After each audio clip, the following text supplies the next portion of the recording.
शांति। 13 अप्रैल 2025 अव्यक्त बाप दादा के महावाक्य। ओरिजिनल डेट 31 दिसंबर 2004। इस वर्ष के आरंभ से बेहद की वैराग्य वृत्ति इमर्ज करो। यही मुक्ति धाम के गेट की चाबी है।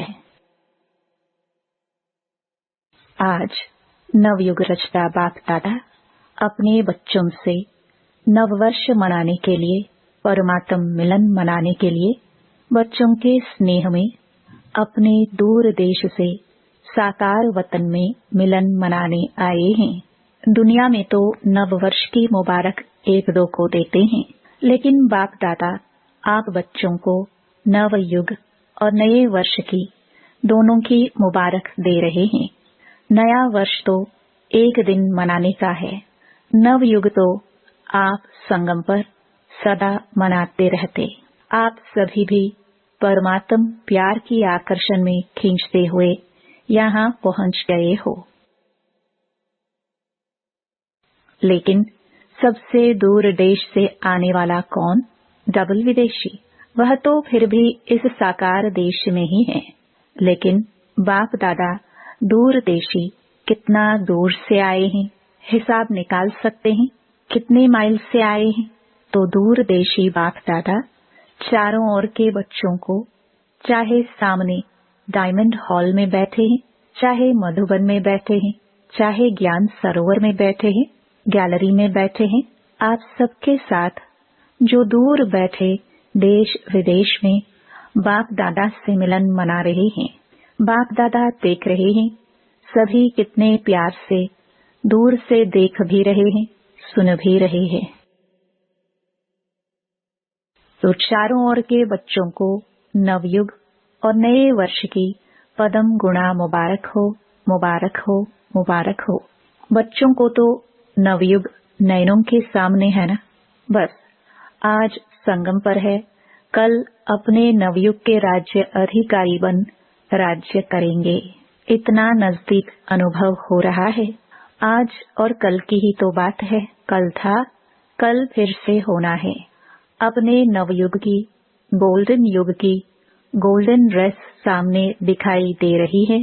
कितनी सुंदर है, स्पष्ट दिखाई दे रही है ना। आज साधारण ड्रेस में है और कल नवयुग की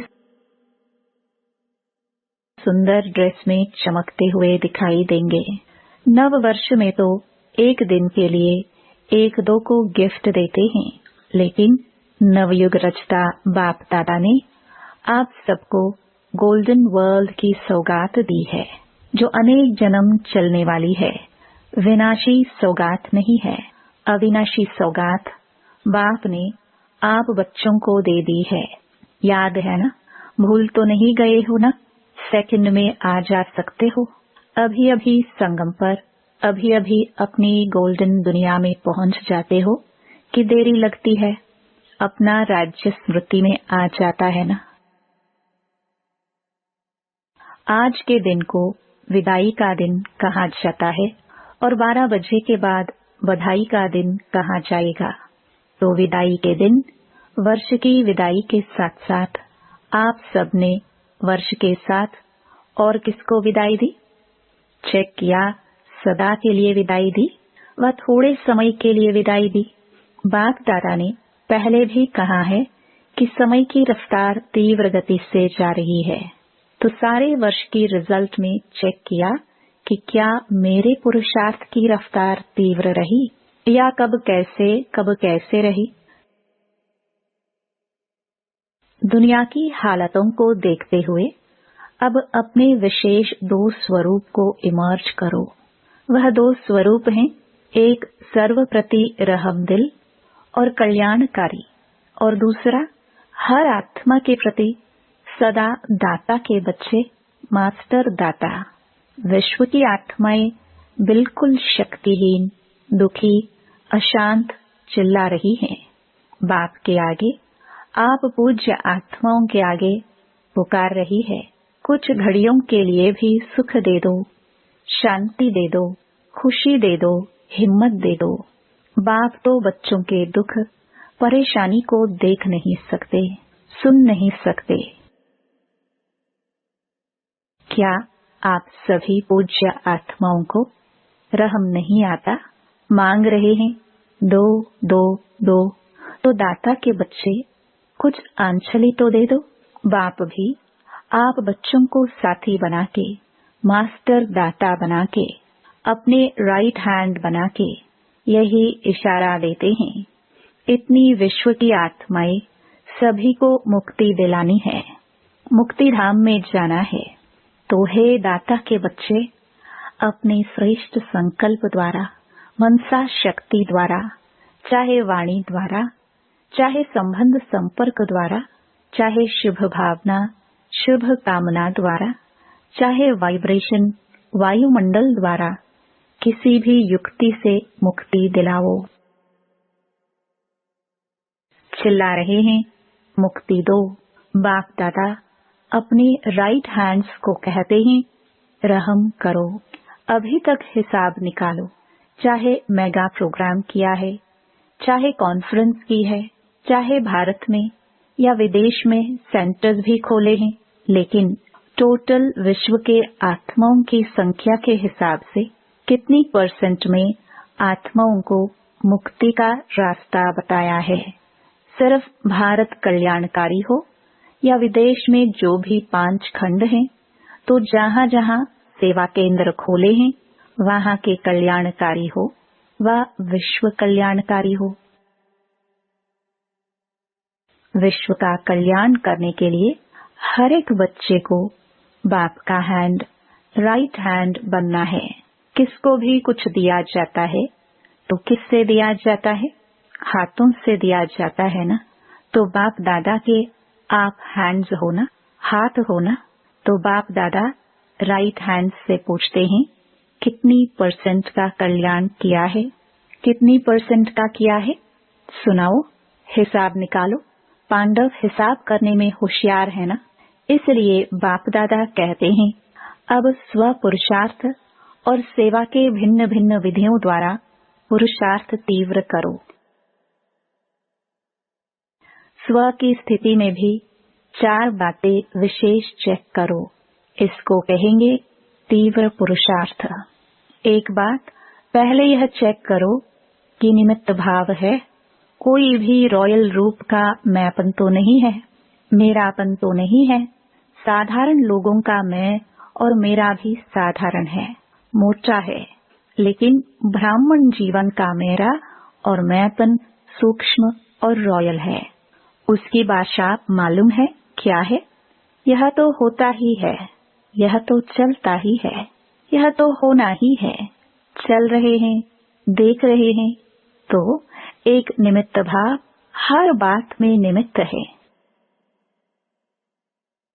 चाहे सेवा में, चाहे स्थिति में, चाहे संबंध संपर्क में, चेहरा और चलन निमित्त भाव का हो। और उसकी दूसरी विशेषता होगी निर्माण भाव। निमित्त और निर्माण भाव से निर्माण करना। तो 3 बात सुनी, निमित्त, निर्माण और निर्माण। और चौथी बात है निर्वाण। जब चाहे निर्वाण धाम में पहुंच जाए, निर्वाण स्थिति में स्थित हो जाए, क्योंकि स्वयं निर्वाण स्थिति में होंगे तब दूसरों को निर्वाण धाम में पहुंचा सकेंगे। अभी सभी मुक्ति चाहते हैं, छुड़ाओ छुड़ाओ चिल्ला रहे हैं। तो यह 4 बातें अच्छी % में प्रैक्टिकल जीवन में होना, अर्थात तीव्र पुरुषार्थी। तब बाप दादा कहेंगे वाह वाह बच्चे वाह। आप भी कहेंगे वाह बाबा वाह, वाह ड्रामा वाह, वाह पुरुषार्थ वाह।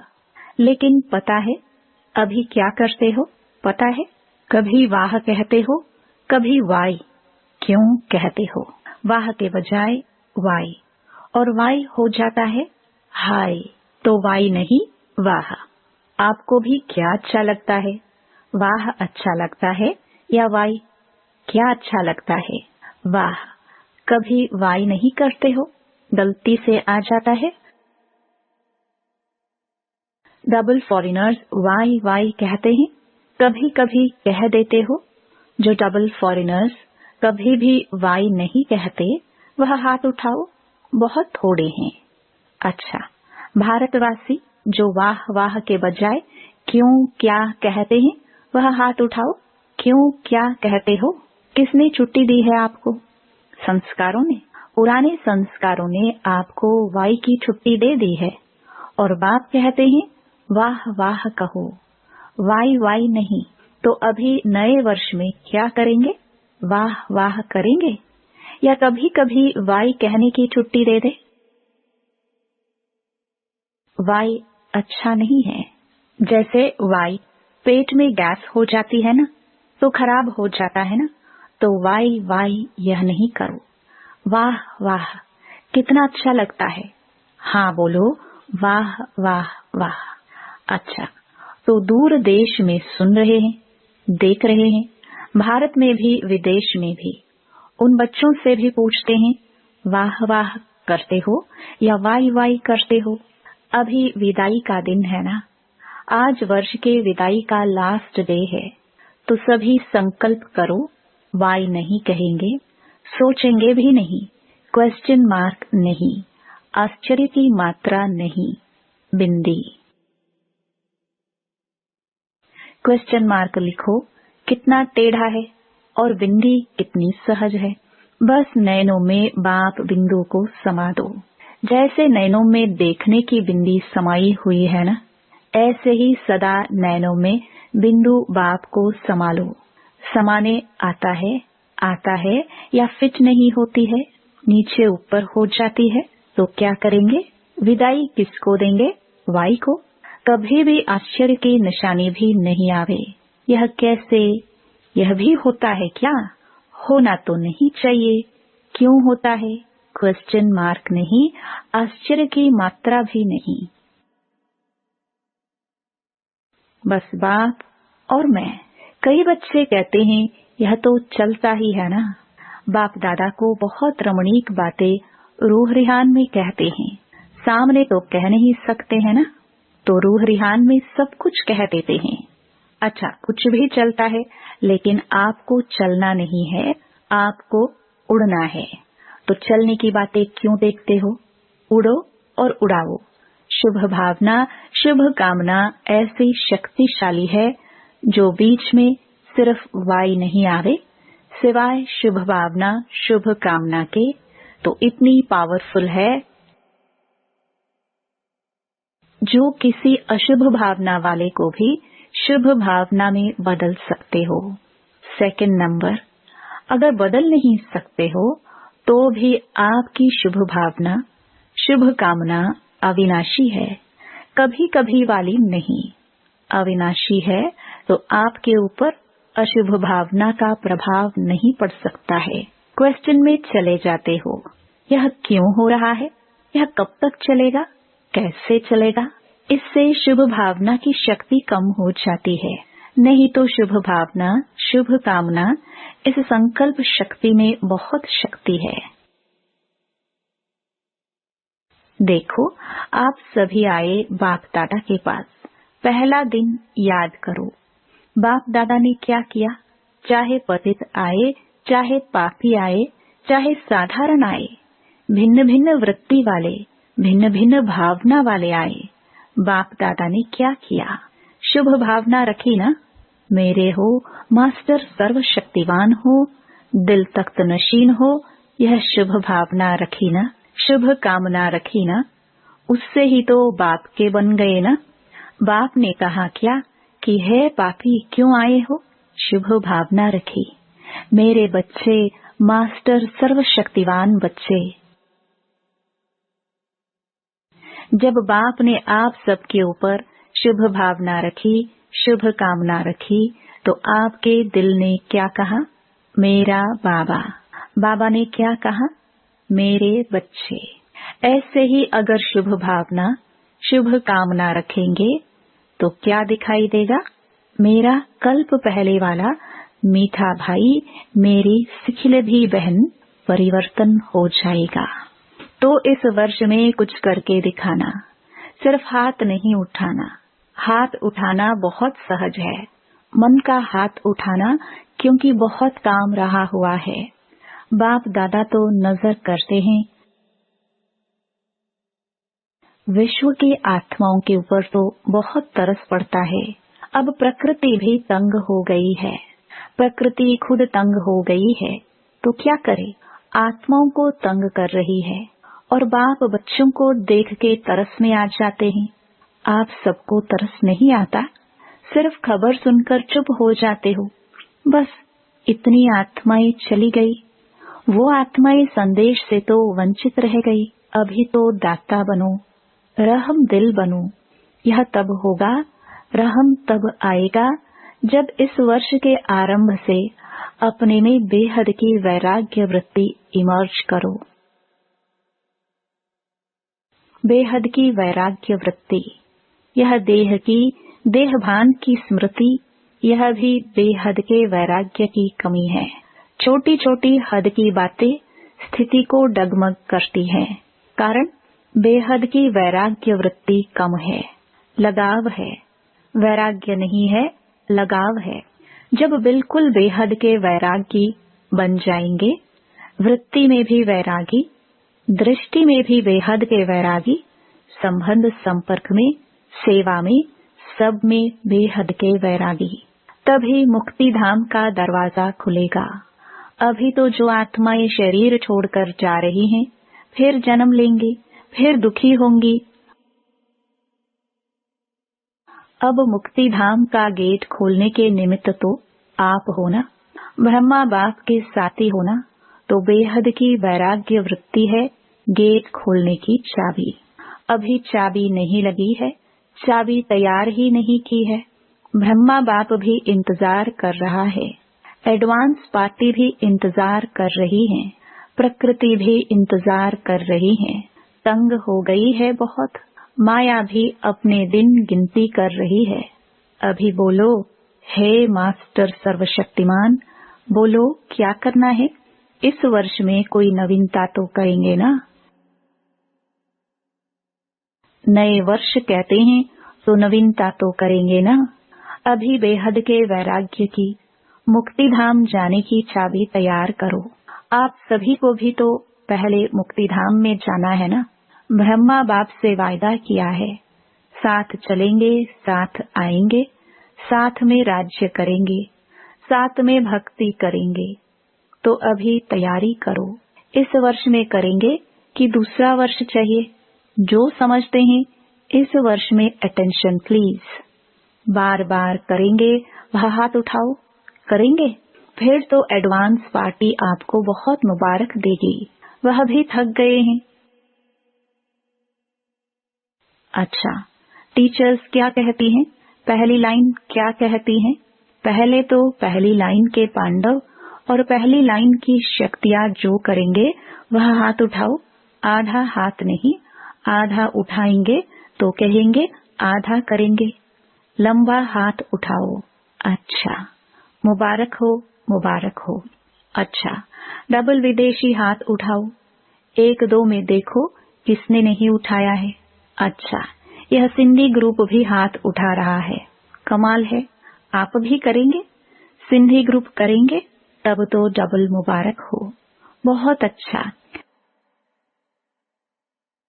एक दो को साथ देकर शुभ भावना का इशारा देते, हाथ में हाथ मिलाते करना ही है।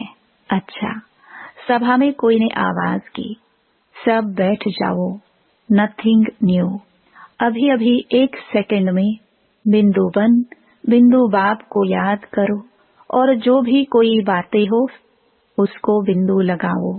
लगा सकते हो? बस एक सेकंड में मैं बाबा का, बाबा मेरा। अच्छा, अभी चारों ओर के सर्व नए युग के मालिक बच्चों को, चारों ओर के नए वर्ष मनाने के उमंग उत्साह वाले बच्चों को सदा उड़ते रहना और उड़ाते रहना। ऐसे उड़ती कला वाले बच्चों को सदा तीव्र पुरुषार्थ द्वारा विजयी माला के मणके बनने वाले विजयी रत्नों को बाप दादा का नए वर्ष और नए युग की दुआओं के साथ साथ पदम गुणा थालियां भर भर के मुबारक हो, मुबारक हो। एक हाथ की ताली बजाओ। अच्छा। वरदान, एकाग्रता के अभ्यास द्वारा एक रस स्थिति बनाने वाले सर्व सिद्धि स्वरूप भव। जहाँ एकाग्रता है वहाँ स्वतः एक रस स्थिति है। एकाग्रता से संकल्प, बोल और कर्म का व्यर्थपन समाप्त हो जाता है और समर्थपन आ जाता है।